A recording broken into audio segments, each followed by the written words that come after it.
नमस्कार।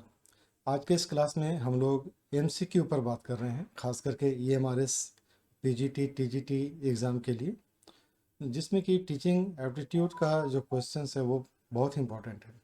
और चूँकि क्वेश्चन आपका स्टैंडर्ड है ईएमआरएस का, तो हमें एमसीक्यू भी जो है उसके स्टैंडर्ड या उसके अकॉर्डिंग ही लेना पड़ेगा। सो हमने क्या किया है कि पूरे के पूरे सिलेबस को 10 ग्रुप में 10 पार्ट में डिवाइड कर दिया है और हर एक पार्ट के लिए 100 एमसीक्यू तैयार किया है इसमें। और इससे बाहर का क्वेश्चन आपके ये में नहीं आएगा। सो चलिए स्टार्ट करते हैं इसको हम लोग। Teaching nature characteristic objective and basic requirement, इसका जो पहला पार्ट है उससे हम लोग चलते हैं और इससे ज़्यादा क्वेश्चन आपका कहीं भी नहीं आने वाला है। और लास्ट में जो पार्ट है हमारा, उसमें मैंने कोशिश किया है कि जो मिसलिनियस जो भी आपको क्वेश्चंस है, जिसमें कि आपका असर्शन हो गया या फिर जो केस स्टडी बेस्ड जो भी क्वेश्चन होता है उसको मैंने डाला है इसमें। प्रीवियस ईयर का जो क्वेश्चन था उस पैटर्न पर मिक्स करके एक पूरा प्रैक्टिस सेट आप लोगों के लिए तैयार किया है इसको। तो वो आपका लास्ट में है। बाकी आपका जो 9 पार्ट है वो पूरा सिलेबस का एक एक टॉपिक को कवर कर रहा है ये। तो शुरू करते हैं हम लोग इसको। टीचिंग जो नेचर है, कैरेक्टरिस्टिक्स है, ऑब्जेक्टिव है, बेसिक रिक्वायरमेंट है, उस पर है। आंसर के साथ साथ इसमें एक्सप्लेनेशन का भी कोशिश किए हैं, जिससे कि आपको आंसर जो है वो समझ में आ जाए। साथ ही साथ हिंदी भी इसमें डालें, ताकि जो हमारे हिंदी समझने वाले जो हैं कंटेस्टेंट, जो भी हमारे उम्मीदवार हैं, एस्पायरेंट हैं, वो उनको थोड़ा सा इजी पड़ जाए। क्योंकि जब आप क्वेश्चन समझ में आ जाएगा तो आपको जो ऑप्शन है वो भी आपको इजीली ये समझ में आएगा। बाकी ठीक है, चलिए पहला क्वेश्चन देख रहे हैं इसमें हम लोग। Teaching is a process of, यानी कि शिक्षण एक प्रक्रिया है। गिविंग नॉलेज, ज्ञान देने का, गाइडेंस, ट्रेनिंग एंड इंस्ट्रक्शन, और indoctrination, asking question. So teaching जो होता है एक प्रोसेस है जिसमें कि इन्वॉल्व होता है। क्या क्या इन्वॉल्व होता है उसमें? उसमें आपका गाइडिंग इन्वॉल्व है, ट्रेनिंग इन्वॉल्व है, और इंस्ट्रक्टिंग स्टूडेंट फॉर लर्निंग, ये सारी चीज़ें उसमें इन्वॉल्व रहती है। तो ये सारी चीज़ें उसमें आपका इन्वॉल्व है ऑलरेडी। तो इससे क्या होता है कि जो हमारा लर्नर्स है उसका ऑटोमेटिक ग्रोथ वहाँ पर होता है। So teaching involve guidance, training and instruction. ठीक है, तो इसका सही आंसर हो जाएगा आपका ऑप्शन बी।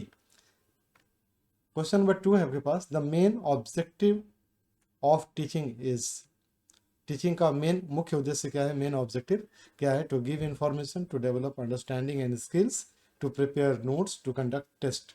इसका सही आंसर हो जाएगा आपका option B, to develop understanding and skill. ठीक है, द गोल ऑफ टीचिंग, यहाँ पर समझिए इस चीज़ को कि the goal of teaching is to develop, क्या डेवलप करना होता है इसका? Conceptual understanding and practical skill among learners. तो जो पढ़ने वाला है, जो विद्यार्थी है, उसके अंदर जो कॉन्सेप्चुअल अंडरस्टैंडिंग है, जो पढ़ रहा है उसका कॉन्सेप्ट बेस्ड अंडरस्टैंडिंग उसको होना चाहिए। साथ ही साथ उस टॉपिक का उसको प्रैक्टिकल नॉलेज या ज्ञान भी उसको मिलना चाहिए। यही उसका मुख्य उद्देश्य होता है शिक्षण का। इफेक्टिव टीचिंग डिपेंड्स ऑन, प्रभावी शिक्षण निर्भर करता है, किस चीज़ पर निर्भर करता है?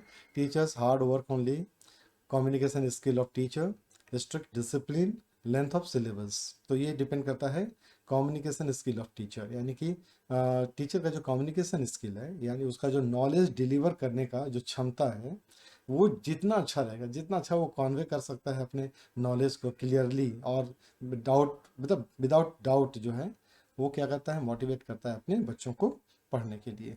So effective teaching depends on communication skill of teacher, which is not a characteristic of teaching. इसमें से कौन ऐसा है जो टीचिंग का कैरेक्टरिस्टिक्स नहीं है? निम्न में से कौन शिक्षण का गुण नहीं है? It is a goal oriented, it is a social process, it is static, it is interactive. ठीक है, तो इसका सही आंसर होता है ये स्टैटिक होता है। तो शिक्षण का गुण कौन नहीं है?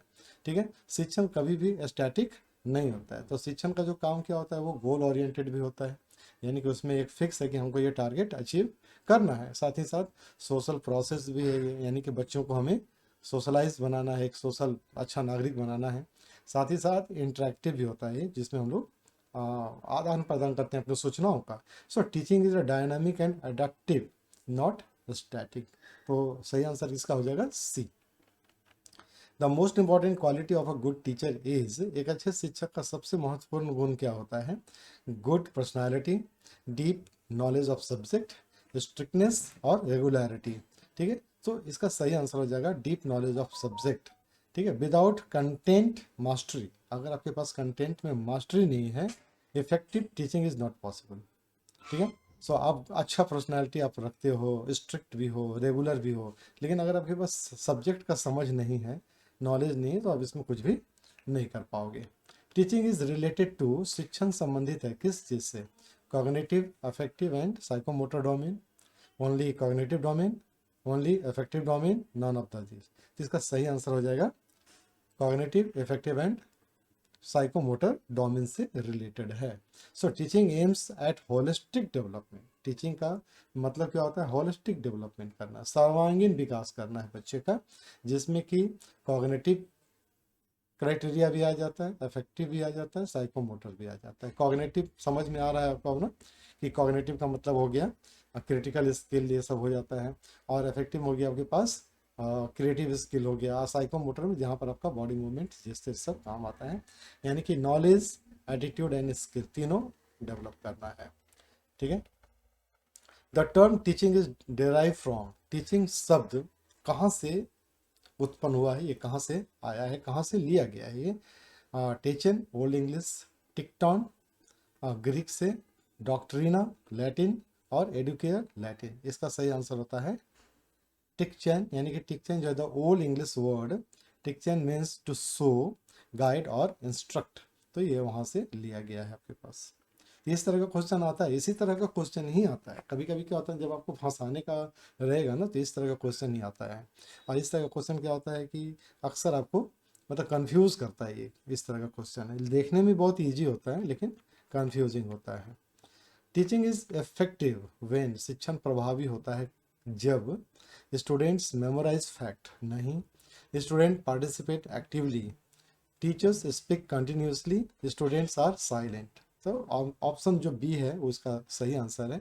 जब बच्चे पार्टिसिपेट करते हैं ना एक्टिवली, तभी उनका शिक्षण जो होता है वो प्रभावी होता है। ठीक है, समझ में आता है कि बच्चों को क्या चाहिए। ठीक है, तो अब मेरे केस में क्या होता है, जब आपका कमेंट्स आने लगता है ना, यानी कि आप एक्टिव हो, ठीक है, आप पार्टिसिपेट कर रहे हो एक्टिवली, आपका अपना डाउट क्लियर करवा रहे हो, आप अपने मन की बात को रख रहे हो कि मुझे ये चाहिए, मुझे वो चाहिए, मुझे पीडीएफ चाहिए, ठीक है, आप मेरा ये करवा दो। ये सारी, इससे क्या होता है ना कि मुझे समझ में आता है कि आपको क्या चाहिए।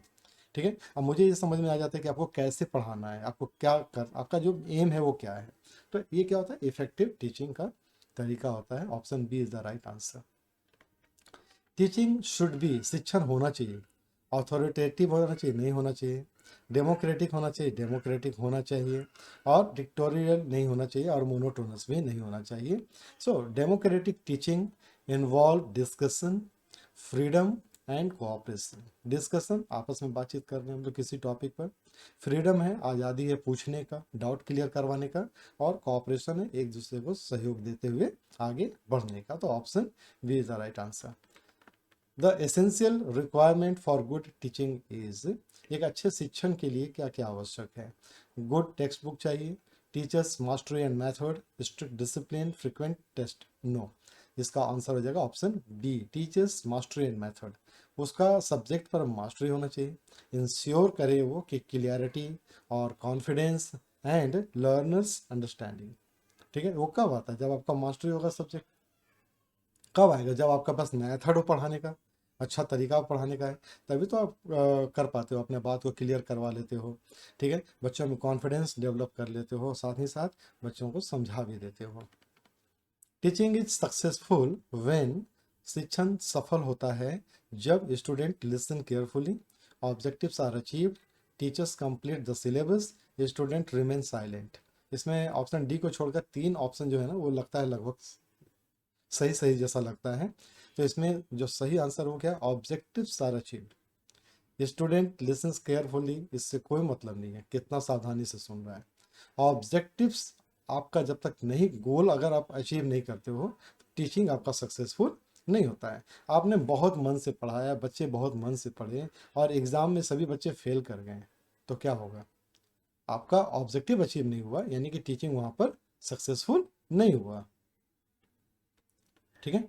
सो achievement of teaching, objective is the true measure of success. Objective achieve हो गया, सब ठीक हो गया। आप क्या कर रहे थे, क्या नहीं कर रहे थे, सो रहे थे, टीचर पढ़ा रहा था, नहीं पढ़ा रहा था, क्या कर रहा था, कोई मतलब नहीं। बच्चे अगर सक्सेस कर गए, आप सफल हो। A teachers main task is, शिक्षक का मुख्य कार्य क्या है? To maintain discipline, to guide learning, to check homework, to prepare test. तो शिक्षक का एक मुख्य कार्य क्या होता है?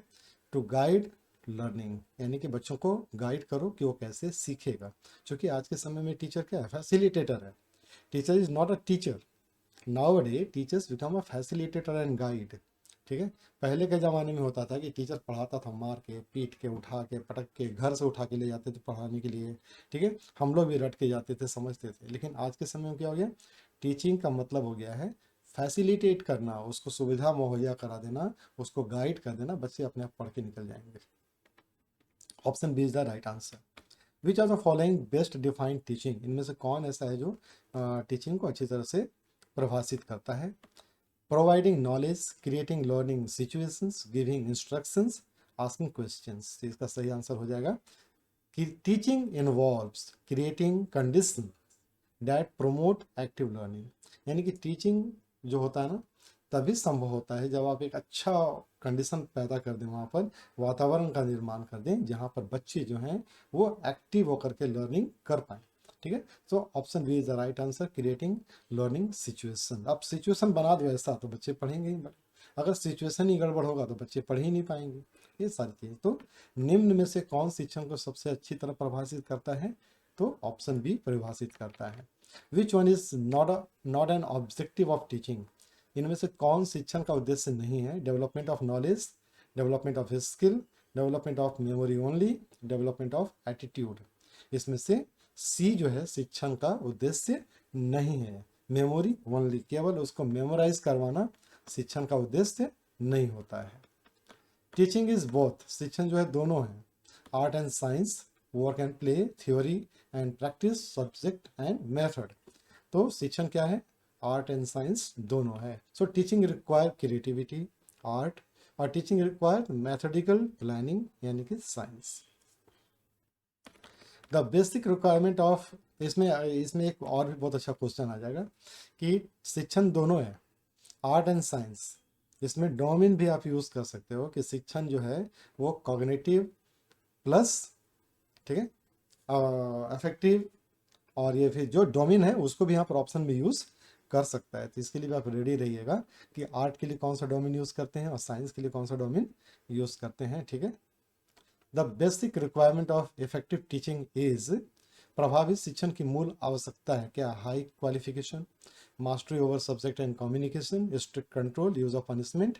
तो प्रभावी शिक्षण की मूल आवश्यकता होती है mastery over subject and communication. ऊपर भी इससे मिलता जुलता क्वेश्चन हम लोगों ने देखा है। इन टीचिंग फीडबैक मीन्स, शिक्षण में फीडबैक का अर्थ क्या होता है? Response from student, teachers monologuing, और lesson revision, none of this. So इसका सही आंसर होता है रिस्पॉन्स फ्रॉम स्टूडेंट। स्टूडेंट क्या सीख रहा है, उसका अंडरस्टैंडिंग लेवल क्या है, वो आपको फीडबैक से ही पता चलता है। और फीडबैक हम लोग कैसे लेते हैं? फीडबैक लेने का दो तरीका होता है, एक होता है समेटिव और एक होता है फॉर्मेटिव। तो फॉर्मेटिव में क्या होता है? कंटिन्यूस हम लोग फीडबैक लेते रहते हैं, और समेटिव में हम लोग सिलेबस एंड होने के बाद जो हम लोग टर्म एग्जाम लेते हैं, चाहे वो एनुअल हो या फिर मिड टर्म हो, उससे हम लोग मार्क्स के आधार पर उसका करते हैं। Effective teaching helps learner to, प्रभावी शिक्षण छात्रों की सहायता करता है। कहाँ सहायता करता है? Get high marks, develop creativity and understanding, imitate the teachers, memorize facts. इसका सही आंसर हो जाएगा develop creativity and understanding. Which one is not a basic element of teaching? निम्न में से कौन शिक्षण का मूल तत्व नहीं है? Teacher, content, learners, library. So library जो होता है वो टीचिंग का पार्ट नहीं होता है। लाइब्रेरी जो है वो आपका एक रिसोर्स सेंटर होता है, जहाँ से आप एक्स्ट्रा रिसोर्स आप यूज़ कर सकते हो अपने लर्निंग को बेटर करने के लिए, अच्छे के लिए। लेकिन जो टीचिंग का जो पार्ट होता है वो होता है teacher, content and student, learner. The dynamic process of teaching involves, शिक्षण की गतिशील प्रक्रिया में कौन शामिल है? Planning, implementation, evaluation, teaching, learning, punishment, memorizing, writing exam, none of this. इसका सही आंसर हो जाएगा planning, implementation and evaluation. Teaching is incomplete without, शिक्षण अधूरा है बिना, किसके बिना? Motivation, note, text book, classroom, furniture. Motivation के बिना, अगर बच्चे मोटिवेट नहीं है पढ़ने के लिए तो कभी आप उसको पढ़ा नहीं पाओगे। आपका text book, notes, classroom, furniture, school सब रखा रह जाएगा। The success of teaching depends mainly on, शिक्षण की सफलता निर्भर करती है किस पर? Teachers personality, student attention, classroom environment, all of the above. तो शिक्षण की सफलता किस पर डिपेंड करती है? शिक्षण की सफलता निर्भर करती है ऑल ऑफ द अबव, यानी कि टीचर्स का पर्सनालिटी पर भी, स्टूडेंट का अटेंशन पर भी और क्लासरूम का इन्वायरमेंट पर भी। A teacher should evaluate his teaching on the basis of, शिक्षक को अपने शिक्षण कार्य का मूल्यांकन करना चाहिए। Number of student pass, student learning outcome, class attendance, syllabus completion. इसका सही आंसर होता है स्टूडेंट लर्निंग आउटकम। ठीक है, तो स्टूडेंट का जो लर्निंग आउटकम है, जब उसका आउटकम अच्छा रहेगा तो नंबर ऑफ स्टूडेंट पास भी करेंगे।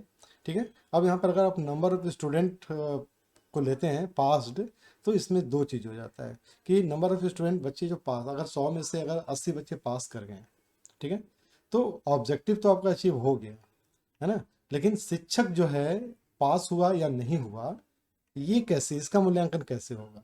ठीक है, उसका मूल्यांकन कैसे होता है कि बच्चे कितना आउटकम लेके जा रहे हैं उस पर होता है। हो सकता है कि उस 80 बच्चे में से 30 बच्चे ऐसे भी हैं जो चोरी करके पास कर गए, या फिर रट्टा मार के आए होंगे, लिख के चले गए। ठीक है, लेकिन अब रट्टा मार के चले गए, चोरी करके पास कर गए, या कोई कोई भी उन्होंने तरीका अपनाया, तब जब उनके पास लर्निंग कॉन्सेप्ट नहीं था तब भी वो पास किए, तो वो क्या होता है, एक शिक्षक का मूल्यांकन उसके आधार पर हम लोग नहीं कर सकते हैं। तो शिक्षक का मूल्यांकन कैसे होता है? बच्चों के लर्निंग आउटकम पर, यानी कि बच्चे एक्चुअल में क्या सीखा उससे होता है। Option B is the right answer. Which is the most scientific method of teaching, सबसे वैज्ञानिक शिक्षण विधि कौन सी है? Lecture, demonstration, project, discussion. Demonstration is the best scientific method of teaching. ठीक है, लेक्चर तो अब ख़त्म ही हो गया है। प्रोजेक्ट में क्या होता है कि बच्चे ग्रुप में काम करते हैं, डिस्कशन में भी डिस्कस करते हैं। तो प्रोजेक्ट और डिस्कशन में एक चीज़ की कमी होती है, गाइडेंस की कमी होती है। ठीक है, डेमोन्स्ट्रेशन में क्या होता है, आपका प्रैक्टिकल भी हो रहा है, साथ ही साथ डिस्कशन भी हो रहा है, और उसमें टीचर का गाइड भी शामिल रहता है, यानी तीनों चीज़ उसमें समाहित है। प्रोजेक्ट में बच्चे खुद काम करते हैं, इसलिए वहाँ पर हो सकता है कि प्रोजेक्ट सक्सेसफुल उतना अच्छा ना हो। ठीक है, और डिस्कशन जहाँ पर इन दोनों में, सी और डी में, टीचर्स का गाइडेंस और सपोर्ट नहीं रहता है। अ गुड टीचर्स ऑलवेज, एक अच्छा शिक्षक हमेशा, give freedom to student, encourage questions, talk more is lenient. तो जो अच्छा जो टीचर होता है ना, वो इनकरेज करता है बच्चों को क्वेश्चन पूछने के लिए। आज़ादी देना अच्छी बात होती है, लेकिन बहुत उतना अच्छा भी नहीं होता है। लेकिन बच्चे जब क्वेश्चन खूब पूछते हैं तो उनका कॉन्सेप्ट बहुत अच्छा क्लियर होता है। तो कॉन्सेप्ट क्लियर करने के लिए क्वेश्चन हमेशा पूछना है। तो answer B option is the right answer. The quality of teaching is reflected by, शिक्षण की गुणवत्ता प्रतिबिंबित होती है, किससे होती है? Teachers appearance, student achievement, use of aids, discipline in the class, student achievement से। बच्चे अचीव कर रहे हैं अपने गोल को, शिक्षण की गुणवत्ता अच्छी है। Which is an essential part of teaching, शिक्षण का आवश्यक भाग कौन सा है? Punishment, feedback, dictation, homework. इसका सही चीज है, सही आंसर हो जाएगा फीडबैक। टीचिंग इज अ, शिक्षण एक लीनियर प्रोसेस है, रेसिप्रोकल प्रोसेस है, वन वे प्रोसेस है, और इनमें से कोई नहीं है। सही आंसर होगा इसका रेसिप्रोकल है। ठीक है, एक दूसरे पर निर्भर करता है ये। The act of teaching include, शिक्षण की क्रिया में शामिल है, explaining, questioning, guiding, all of the above. All of the above is the right answer, तीनों इसमें शामिल है। The term pedagogy means, pedagogy का अर्थ क्या होता है? Art of teaching children, art of learning, science of testing, science of evaluation. Art of teaching children is known as pedagogy. Which of the following is not a characteristic of a good teacher, एक अच्छे, निम्न में से कौन एक अच्छे शिक्षक का गुण नहीं है? पेशेंस, इगोइज्म, क्रिएटिविटी और एम्पैथी। सो पेशेंस भी अच्छा गुण है, क्रिएटिविटी भी अच्छा गुण है, और एम्पैथी भी अच्छा गुण है। ईगो जो होता है वो अच्छा गुण नहीं है, ईगो नहीं होना चाहिए। The main focus of teaching is शिक्षण का मुख्य फोकस है teacher, learner, syllabus, examination. Learner छात्र ही मुख्य फोकस होता है टीचिंग का। विच one is a wrong statement, कौन सा कथन गलत है? Teaching is a goal oriented, teaching is a static process, teaching is social, teaching involve communication. इसका सही आंसर हो जाएगा teaching is static process. Good teaching means, एक अच्छा शिक्षण का अर्थ क्या होता है? Involving student in learning, teaching loudly, giving notes, completing syllabus early. इसका सही आंसर क्या हो जाएगा? Involving student in learning. बच्चों को आप अपने शिक्षण कार्य में इन्वॉल्व करते हो, शामिल करते हो, यही अच्छा। A teacher's success is best जज बाय, शिक्षक की सफलता का सबसे अच्छा मूल्यांकन discipline in class, student interest and learning, teacher's popularity, attendance record. No. So सही आंसर क्या हो जाएगा इसका? Student interest and learning, option B. Teaching without learning is, शिक्षण बिना अधिगम के है, क्या है?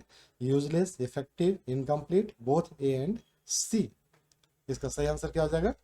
डी, यूजलेस और इनकम्प्लीट। बिना अधिगम का, बिना टीचिंग जो होता है बिना लर्निंग का, यूजलेस भी है और इनकम्प्लीट भी है।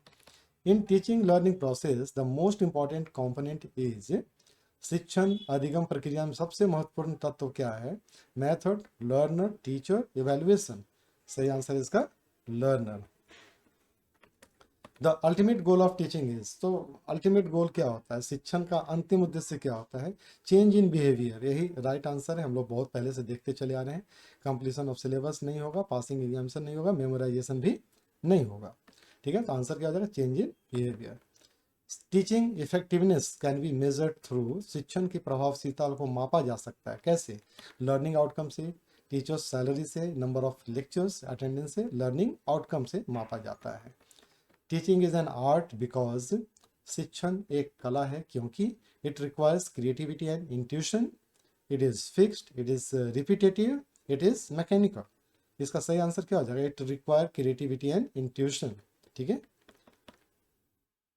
In teaching motivation is use to, शिक्षण में प्रेरणा का उपयोग किया जाता है। Force learning, arouse interest and effort, avoid discipline, end class early. तो शिक्षण में प्रेरणा क्यों, मोटिवेट क्यों करते हैं हम लोग? ताकि बच्चे जो हैं अराउज, अपना इंटरेस्ट उसमें जगाएं और एफर्ट अपना लगाएं। इफेक्टिव टीचिंग ऑलवेज कंसीडर्ड, प्रभावी शिक्षण हमेशा ध्यान रखता है individual differences among learner, only bright student, strict schedule, uniform pace for all. इसका सही आंसर हो जाएगा इंडिविजुअल डिफरेंसेस अमंग लर्नर, ताकि सभी बच्चों के लिए अलग अलग हम लोग स्ट्रैटेजी प्लान कर सकें, उनको अच्छे ढंग से हम पढ़ा सकें।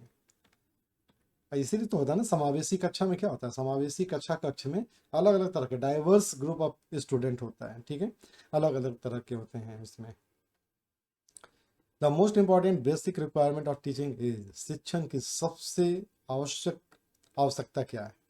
Teachers subject knowledge, classroom furniture, beautiful hand writing, long lectures. Teacher का सब्जेक्ट नॉलेज, जब वही नहीं रहेगा तो बाकी का क्या काम?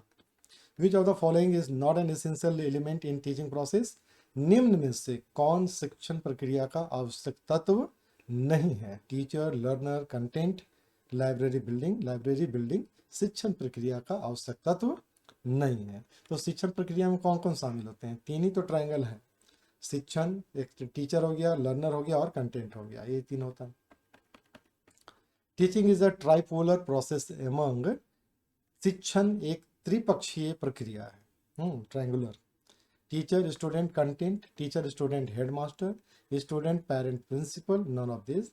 राइट आंसर क्या हो जाएगा? Teacher student and content. और टीचर शुड बी प्राइमरीली, शिक्षक को मुख्य रूप से क्या होना चाहिए? Friend and guide, dictator, superior और कंट्रोलर। फ्रेंड एंड गाइड होना चाहिए। The real success of teaching is, शिक्षण की वास्तविक सफलता है बिहेवियरल चेंज इन स्टूडेंट। बस यही इसका राइट आंसर है। हम लोग ऊपर में भी एक दो क्वेश्चन देख चुके हैं इससे मिलता जुलता। Completing notes, taking test, conducting activities only. Answer A. A good teacher must understand, एक अच्छे शिक्षक को समझना चाहिए क्या?